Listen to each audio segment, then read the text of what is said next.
sun warmed up the hands and the hearts of the young and the old. Hi babe, you asked me a few weeks ago how I felt as I was about to marry you. And my answer was, I am both nervous and excited. To be honest, back then, I was more of the former than the latter. I was nervous because I'm a bit scared I wouldn't be able to meet your expectations, that I would disappoint you, that I would make you cry, as I have many times the past 2 years we're together. You're such a beautiful soul, and you deserve only the best. Before they drift away, out of mind and out of sight. In the same year of fully surrendering my desire to find my God's best, He gave you to me. You are an answered prayer, my love. Babe, you are an extension of God's love and never-ending grace to me. Your patience is endless. Don't worry about tomorrow, and yesterday. Pa, it's no secret to many who are close to us that we haven't always been on the same page most of the time. Thank you so much for everything, especially for being there during my lowest. Salamat po sa guidance, advice, and mga tinulong niyo sa akin. Thank you for the tough love.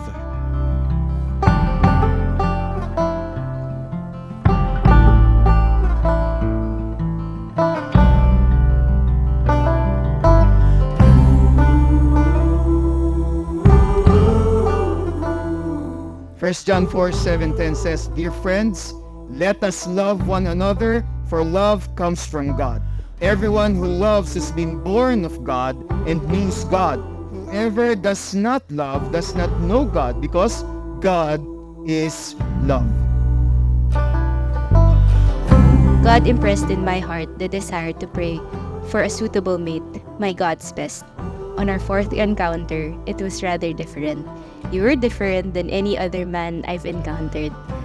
I saw your intentions and effort in getting to know me. You were willing to drive all the way to Manila during the peak of pandemic just to get to know me more. Sorry, tita. Over multiple coffee and Zoom dates, it felt different. It was new and refreshing. Then, that's when our love story began.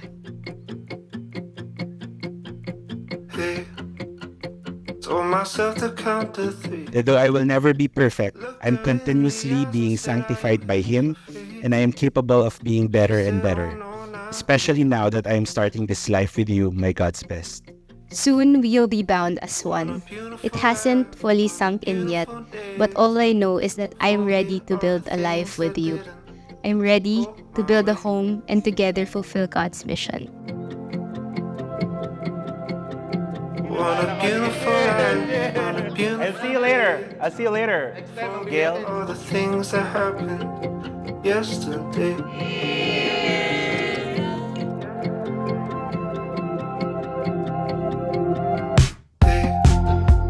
Saw her in a grocery store. Tried to talk to her, but I tripped on the floor. Love you, babe. Malapit na tayo kasal. Alam ko excited ka na. Mas excited ka pa sa akin. Hindi, joke lang. Hindi. Excited talaga ako. On a beautiful day to forget all the things that didn't go my way.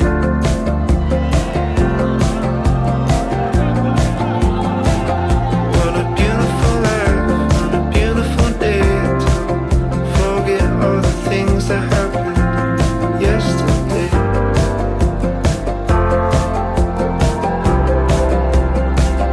What a beautiful life, what a beautiful day to forget all the things that didn't go my way.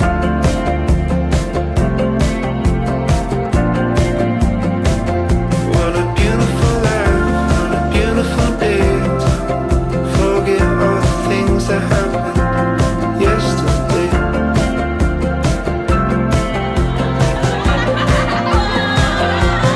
Yesterday. Pa ako sinabi niya. Wala pa ako sinabi. Umiyak na. I wish that your papa is here today. But even though he's not here, I know he's so happy because you're happy. Papa, today is a day filled with love and joy.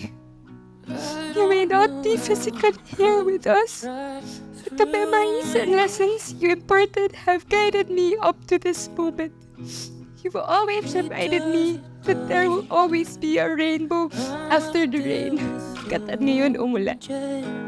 Mama, Even without Papa, you've loved us more than what we could ask for. I'm forever grateful and blessed to have a mother and a best friend like you. Now we're finally here. I remember you telling me before that it was your dream to walk down the aisle. But should the Lord not give it to you, you'd be happy to see that happen to me. And yes, now I see how you're the happiest. Now seeing me marry my God's best, whom I know you prayed hard for as well.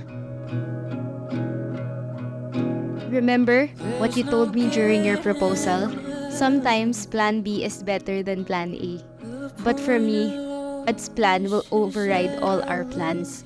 And part of it is for me to marry you today. Thunder rush.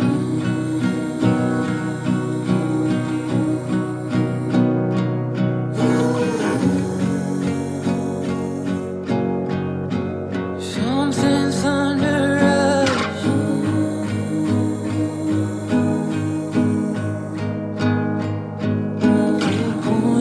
I'm very much looking forward to growing our discipleship groups together. You usually ask me, why do you love me? And my answer remains the same. I love you with the love of the Lord, not because of anything in particular, but because you are who you are. I love you because you are my God's best. You are my other half. You are my destiny. I love you because He chose you for me. And no matter what happens, through thick and thin, highs and lows, across all seasons of life, I will forever choose you. Our love story doesn't end here. This is only the beginning of His story for us. I can't wait to spend the rest of our lives through thick or thin, in sickness and in health till death do us part. I love you, Paolo Evora. Something thunder rush.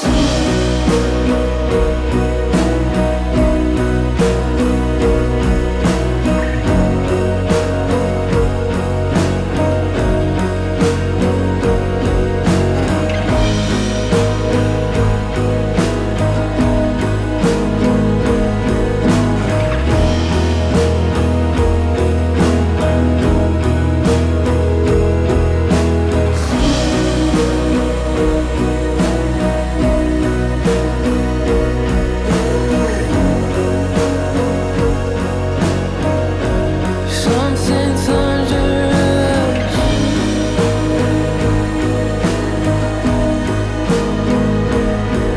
The point of all this is that I love you. Something thunder rush.